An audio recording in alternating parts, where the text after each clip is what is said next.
Que el Señor les bendiga, hermanos. Les invito a abrir nuevamente sus Biblias en el Salmo número 23, esta joya de la Escritura, un salmo amado por todas las generaciones de cristianos. Muchos de ustedes pueden repetirlo de memoria. Y a mí me gusta leerlo directamente del texto bíblico. Dice así la palabra del Señor: Jehová es mi pastor, nada me faltará. En lugares de delicados pastos me hará descansar. Junto a aguas de reposo me pastoreará. Confortará mi alma. Me guiará por sendas de justicia, por amor de su nombre. Aunque ande en valle de sombra de muerte, no temeré mal alguno, porque tú estarás conmigo. Tu vara y tu cayado me infundirán aliento. Aderezas mesa delante de mí en presencia de mis angustiadores. Unges mi cabeza con aceite, mi copa está rebosando.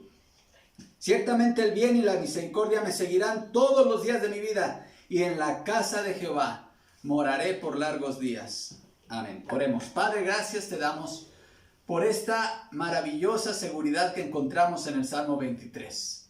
En tus manos pongo este tiempo, Señor.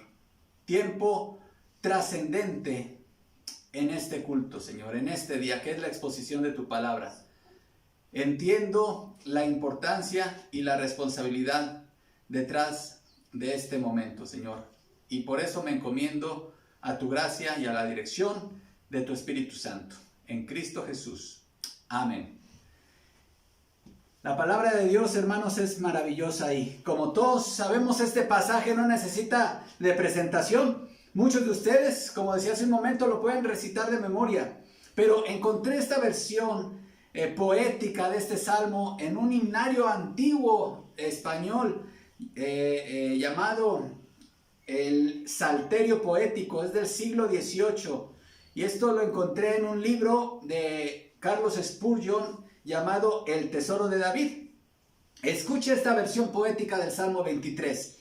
El Señor me gobierna y me dirige, así nunca podrá faltarme nada. Y ya me ha establecido en un paraje de muchos pastos en que nada falta. En un feliz paraje donde abundan mullidas hierbas y corrientes de aguas, aguas que fortifican, que consuelan y que mi alma convierten y restauran.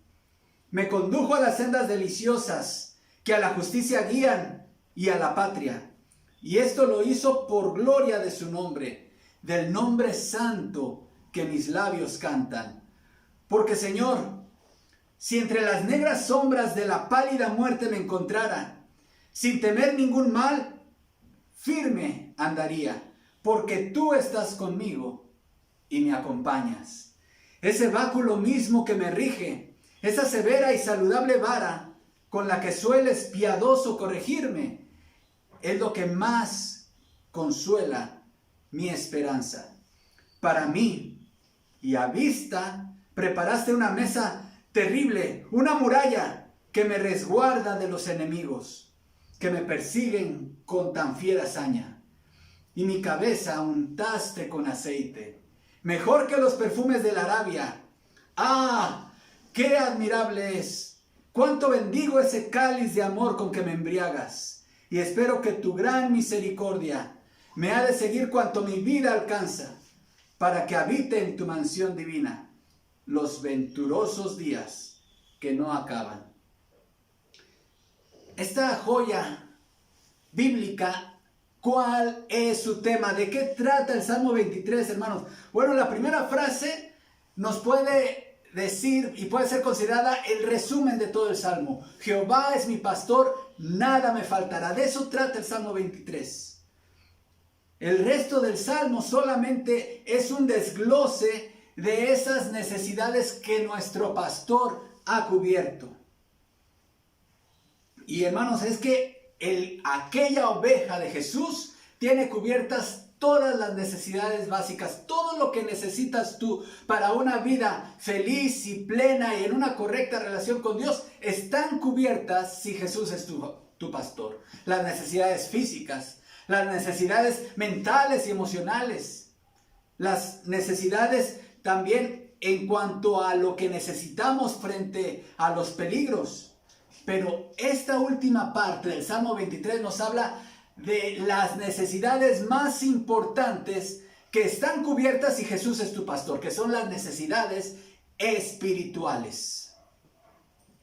Es posible que no tengas todo lo que deseas, pero sí tendrás todo lo que necesitas.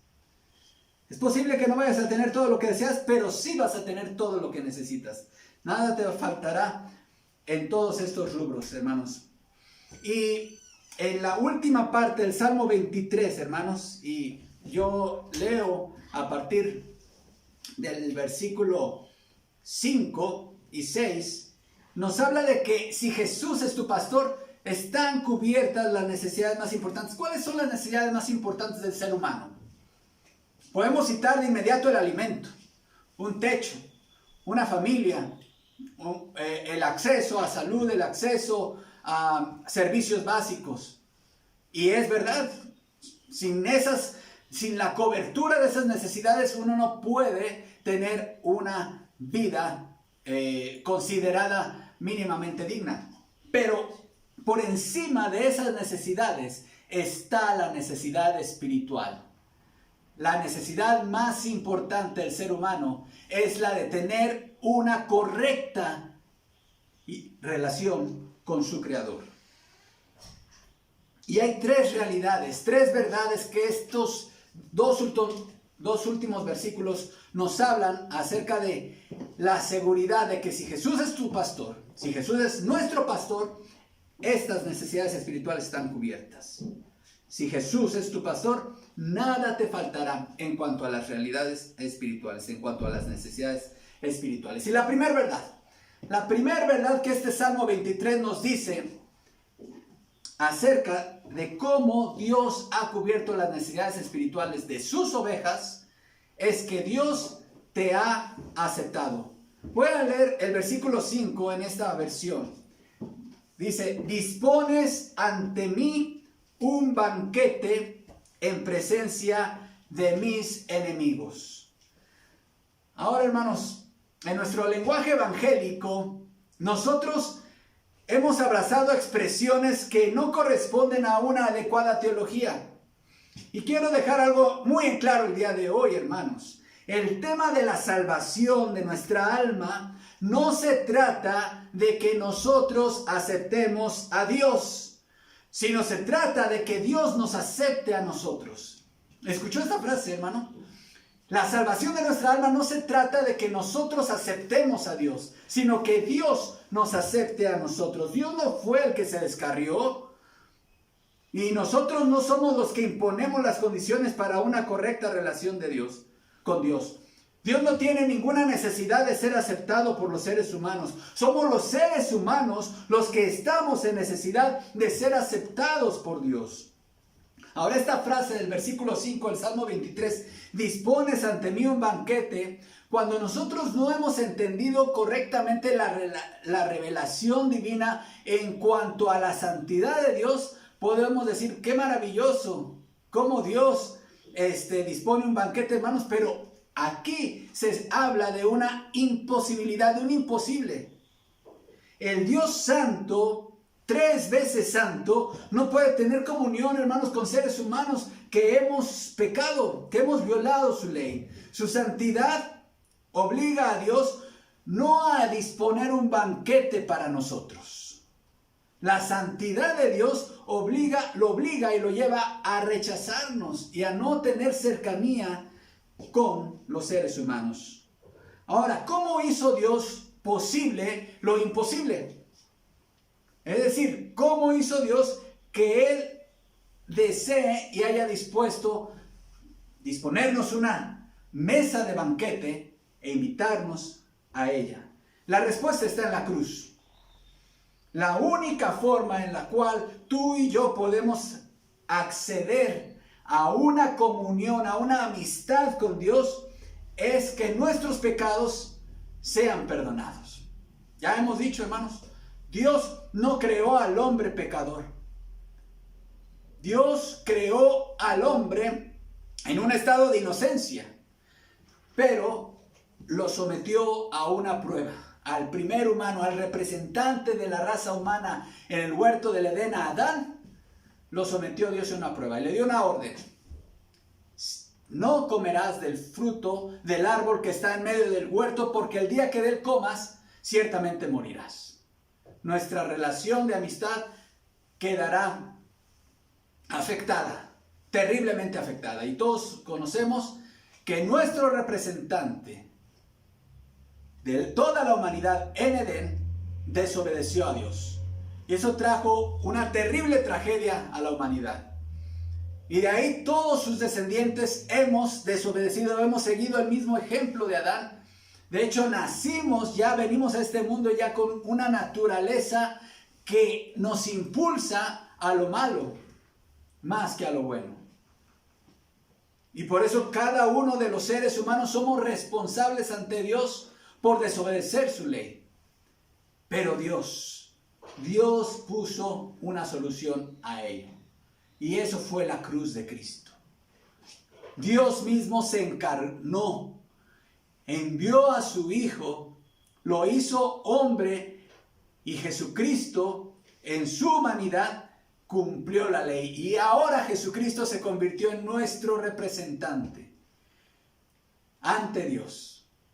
Él fue nuestro representante durante su vida porque Él se sometió voluntariamente a los mandamientos de Dios y Él los cumplió de forma perfecta. Él vivió la vida que ningún ser humano hemos podido vivir. Una vida de total y completa sumisión a la ley de Dios.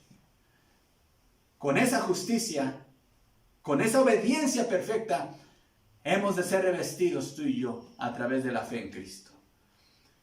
Y en su muerte, en la cruz, Él fue castigado por los pecados que hemos cometido a lo largo de esta vida y con los cuales hemos ofendido al Señor, a nuestro Creador. Esos pecados míos, cada mentira, cada codicia, cada odio, cada hurto, cada mal pensamiento, fueron atribuidos, fueron transferida esa culpa por esos pecados al Santo Hijo de Dios en la cruz.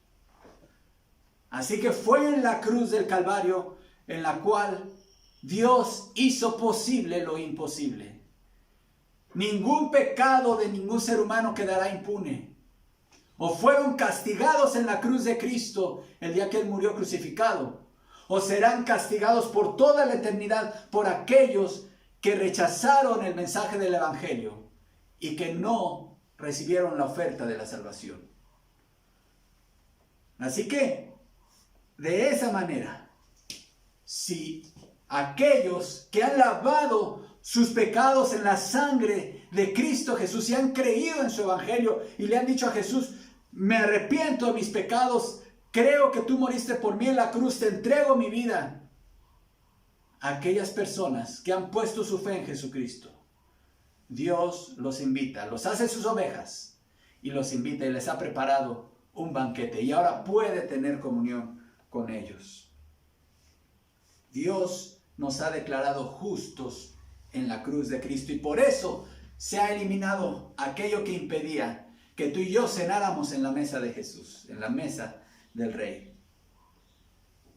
Lo más grande que le puede ocurrir a cualquier persona es ser reconciliada con Dios. Cuando tus pecados son perdonados por Jesús, Él te invita a una cena. Ahora la pregunta más importante que alguien te puede hacer, a ti que me escuchas, ¿ya has creído en Cristo Jesús como tu Señor y Salvador? ¿Ya has sido reconciliado con Dios a través de la muerte de Cristo en la cruz? Sigue diciendo este pasaje. Aderezas mesa delante de mí en presencia de mis angustiadores. La versión que consulté dice en presencia de mis enemigos. Hay una frase y una filosofía de vida que mi padre, él la hizo suya y me impactó cuando él hacía referencia a ella. Y yo también la he adoptado como una filosofía de vida, hermanos. Y es que mi padre decía siempre que él no se consideraba enemigo de nadie y a nadie consideraba su enemigo. Y eso es algo muy bueno que sería bueno que todos aquellos cristianos adoptáramos, hermanos. No te consideres enemigo de nadie y a nadie consideres tu enemigo. Hablando de seres humanos, de personas, de semejantes, de prójimos. La Biblia sí habla de que los cristianos sí tenemos enemigos, pero no son seres humanos, hermanos. Efesios 6:11 dice: pónganse toda la armadura de Dios para que puedan hacer frente a las artimañas del diablo. Porque nuestra lucha no es contra seres humanos, sino contra poderes, contra autoridades, contra potestades que dominan este mundo de tinieblas, contra fuerzas, escuche esto, fuerzas espirituales malignas en las regiones celestes. ¿Quieres saber quién es tu enemigo? Dice aquí este pasaje que no son seres humanos, sino fuerzas espirituales malignas. Es decir, aquellos ángeles que se rebelaron contra Dios y que ahora están al servicio de Satanás y que su número lo desconocemos, pero están ejerciendo una labor y una actividad intensa en este mundo para hacer que la gente rechace el evangelio, para que la gente no oiga, para que las iglesias no se movilicen en la proclamación del mensaje, en llevar el mensaje. Bueno, pues estos seres espirituales, esos son los enemigos. Ahora, regresando al Salmo 23, ¿qué es lo que está diciendo este autor, hermanos? Dios, nuestro pastor, una vez reconciliados con Él, nos invita y ha dispuesto un banquete para nosotros, nos invita a su mesa. ¿Y saben qué? No lo hace a escondidas. Lo hace públicamente y lo hace en presencia de aquellos seres que más te odian. Los seres que más te odian no son seres humanos, ¿sabías? El ser que más te odia es Satanás y sus huestes que le sirven. Bueno, pues Dios está diciendo, ¿sabes qué? Él ya es mío, es mi oveja, cena en mi mesa, y de protegerlo de ti, Satanás, dice Jesús, yo me encargo de protegerlo de ti. Eso es lo que está diciendo Jesús al invitarnos y al disponernos, sentarnos en su mesa y hacerlo públicamente delante de nuestros enemigos espirituales. Pero esa es la primera verdad, hermanos. ¿Cómo sabemos que nos hemos reconciliado con Dios? Porque Dios nos ha aceptado, insisto, no es que tú hayas aceptado a Dios. Lo correcto es que Dios en su gracia nos ha aceptado en Cristo. No lo olvides, en Cristo. No por tus méritos, no porque hiciste algo, no porque hiciste una oración, no porque levantaste una vez tu mano en algún culto. Fue por la obra de Cristo en la cruz, que está reconciliado con Dios y que tienes acceso a su mesa. Y eso nos lleva al segundo punto. No solamente Él ha preparado y ha dispuesto un banquete, lo cual indica que las cosas entre Dios y nosotros ahora están arregladas, sino que también tenemos acceso a su mesa. Sigue diciendo el versículo 23:5. Unges mi cabeza con aceite, mi copa está rebosando. Dios no solamente nos recibe en su casa, hermanos, sino que nos sienta en su mesa. Ustedes saben que no cualquiera tenía acceso a la mesa de un rey, ¿sí? Es decir, incluso los mismos integrantes de la servidumbre, ellos tenían que comer aparte. Pero vean la distinción que hace aquí. Hace una referencia, esto de ungir la cabeza, hermanos, es una referencia a la costumbre antigua de que un anfitrión que había invitado a gente a su casa a comer, había un ungüento, un aceite perfumado que se ponía sobre la cabeza en señal de bienvenida. Lo que se estaba diciendo ahí es bienvenido. Aparte de lavarle los pies, la parte de la servidumbre de la casa era la encargada de lavar los pies, también se ungía la cabeza del de aquella visita, de aquel que había sido invitado a la mesa. Hermanos, es una maravilla, una tremenda bendición, una tremenda gracia el que nosotros tengamos acceso a la mesa del rey. David sabía de lo que hablaba porque Dios movió su corazón para hacer lo mismo con alguien que era de sus enemigos. En 2 de Samuel 9 vemos este relato. El rey David ya había llegado al trono, ya había sido coronado rey.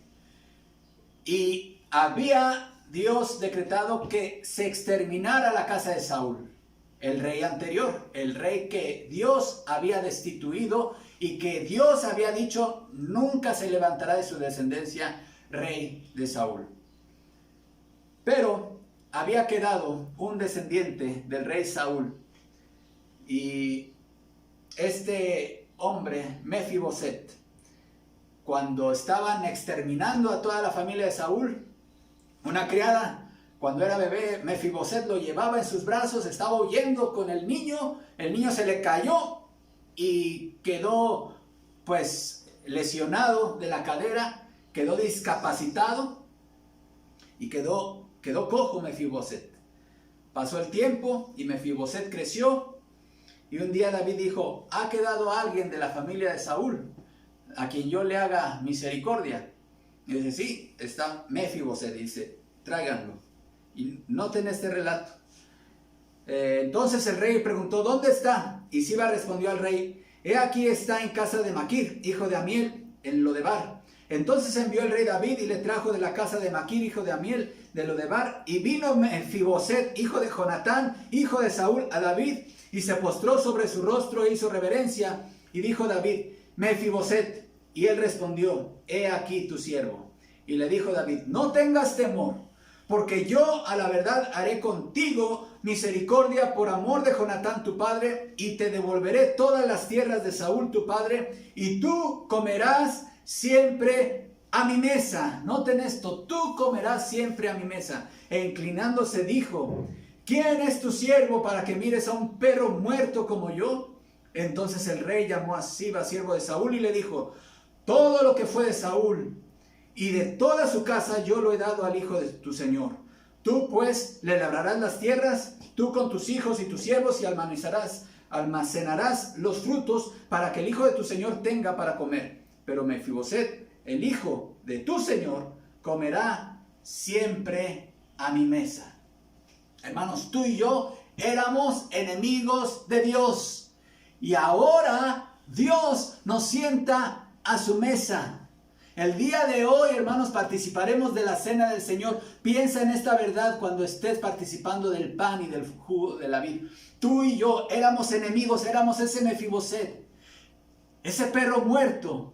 Debemos de sentirnos indignos y reconocer que si no fuera por el sacrificio de Jesucristo en la cruz, nosotros no tendríamos acceso a la mesa del Señor.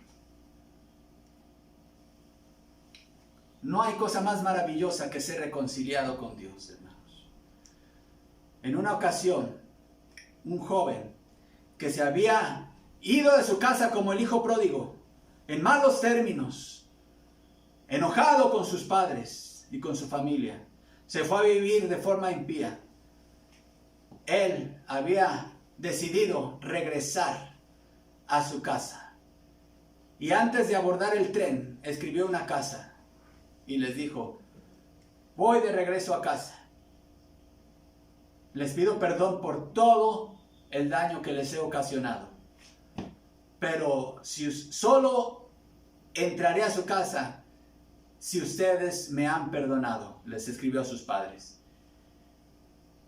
Las líneas del tren pasaban cerca de su casa, y en su casa él recordaba que había un árbol grande de almendros. Dijo: yo voy a saber, la señal de que ustedes me han perdonado es si yo en ese árbol de almendros veo un pañuelo blanco. Si veo un pañuelo blanco, me bajaré en la siguiente estación y ingresaré a su casa. Pero si no veo ningún pañuelo blanco, entonces sabré que no tengo su perdón y me iré no sé a dónde. A medida que el tren se acercaba a la estación, él no podía ya con la incertidumbre. Le dijo a su compañero de asiento: por favor, estamos llegando a una casa de tales características que tiene un árbol de almendros. Por favor, dígame si ve usted un pañuelo blanco. Cuando se acercaron a la casa, le dijo: joven, sí, veo el árbol, pero no tiene un pañuelo, sino muchos pañuelos colgados por todos lados. Señal de que sus padres lo habían perdonado. No hay cosa más grande que saber que Dios te ha perdonado, que te ha recibido en su casa y que te invita a su mesa. Pero sigue diciendo este salmo una gran enseñanza. Dice: unges mi cabeza con aceite, mi copa está rebosando. Esa mesa a la cual nos invita el Señor, hermanos, tiene una copa. Ahora, la Biblia, hermanos, habla de las copas en varios aspectos, pero uno de los aspectos más terribles es que la Biblia relaciona la copa con la ira y el castigo de Dios por los pecados. Por ejemplo, en Apocalipsis 16 dice: oí una gran voz que decía desde el templo a los 7 ángeles: vayan y derramen sobre la tierra las 7 copas de la ira de Dios. Fue el primero y derramó su copa sobre la tierra, y vino una úlcera maligna y pestilente sobre los hombres que tenían la marca de la bestia y que adoraron su imagen. También en Jeremías se refiere a la copa en sentido de castigo por los pecados, castigo de Dios por los pecados. Jeremías 25:15. Porque así me dijo Jehová, Dios de Israel: toma de mi mano la copa del vino de este furor y da a beber de él a todas las naciones a las cuales yo te envío.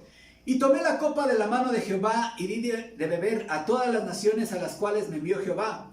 Y si no quieren tomar la copa de tu mano para beber, les dirás tú: así ha dicho Jehová de los ejércitos, tenéis que beber. Ahora bien, hermanos, para que tú y yo podamos tener acceso a la mesa de la cena de Dios y a esa copa que está en su mesa, Jesús tuvo que beber la copa amarga de la ira de Dios. Jesús bebió de la copa de la ira de Dios para que tú y yo podamos beber de la copa de la comunión con Dios. Eso es maravilloso.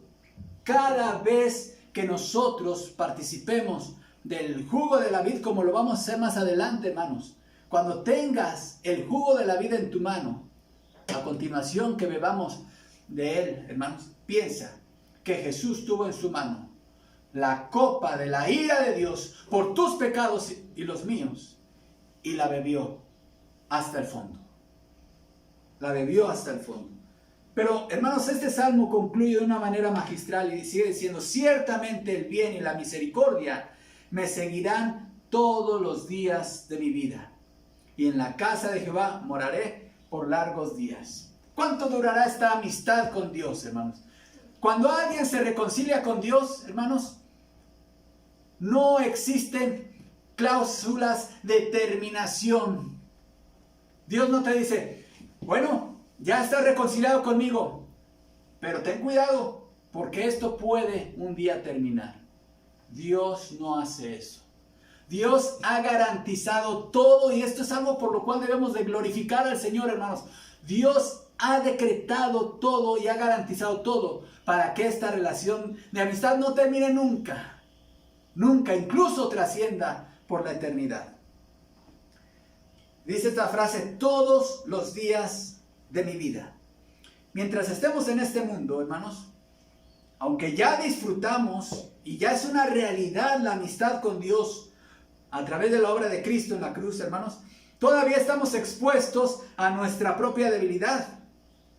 Tenemos que reconocer que todavía pecamos, todavía fallamos, aún no somos lo que hemos de ser. Por la gracia de Dios ya no somos lo que antes éramos, pero aún no somos lo que hemos de ser. Pero en medio de toda esta debilidad, hermanos, nosotros no recibimos ni recibiremos de Dios nunca más su ira. Hermanos, nunca digas: cuando pases una enfermedad, Dios me está castigando, ay, Dios, detén tu enojo. No, porque la ira de Dios ya por nuestros pecados fue dirigida a su Hijo en la cruz, como ya hemos dicho. Así que, ¿qué es lo que envía Dios a sus ovejas? Aquellos que hemos sido reconciliados con Él, hermanos.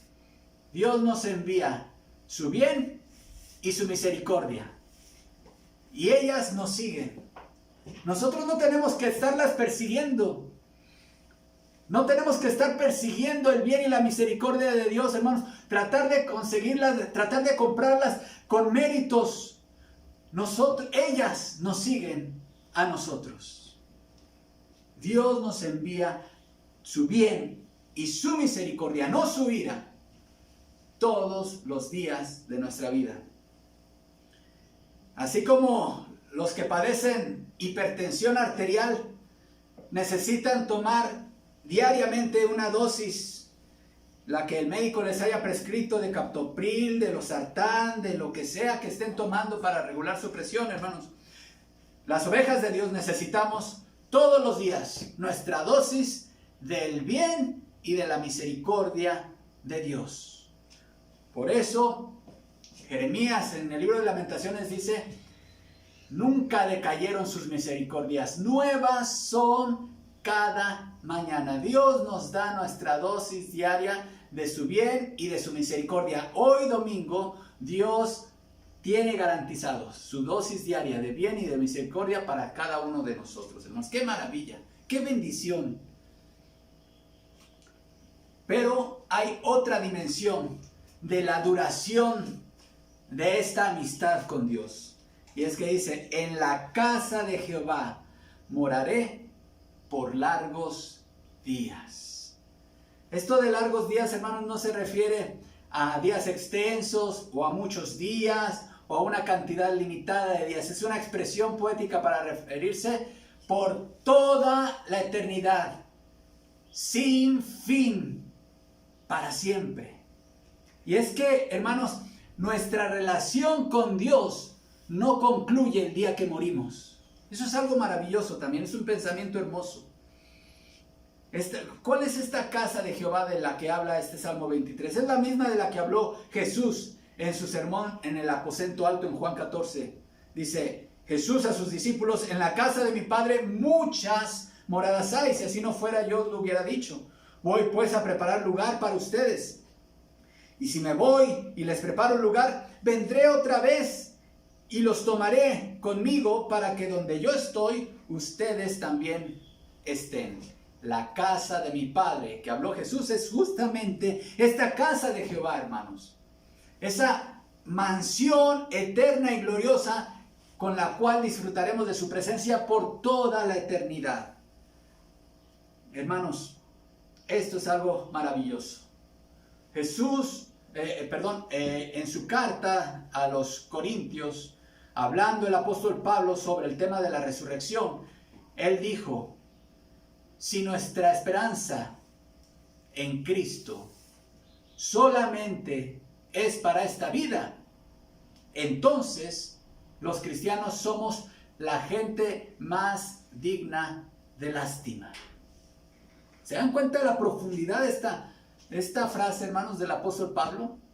Si nuestra esperanza en Cristo solamente es para los días de esta vida, entonces los cristianos somos la gente más digna de lástima. Pero nuestra esperanza en Cristo no son solamente para estos días, sino es para toda la eternidad, hermanos. Tres verdades que nos confirman que nuestra necesidad espiritual está cubierta. Nada nos falta en cuanto a las necesidades espirituales si Jesús es nuestro pastor. La primera verdad: Dios me ha aceptado. Estoy reconciliado con Dios por la muerte de su Hijo. Segunda verdad: Dios me ha hecho su amigo, me ha invitado a cenar, me sienta en su mesa, me ha dado acceso a su comunión. Y tercera verdad: Dios me ha hecho su amigo para siempre. Es decir, esta amistad no terminará nunca. La pregunta aquí es: ¿Tú ya eres una oveja de Jesús? ¿Puedes decir que Jesús es tu pastor?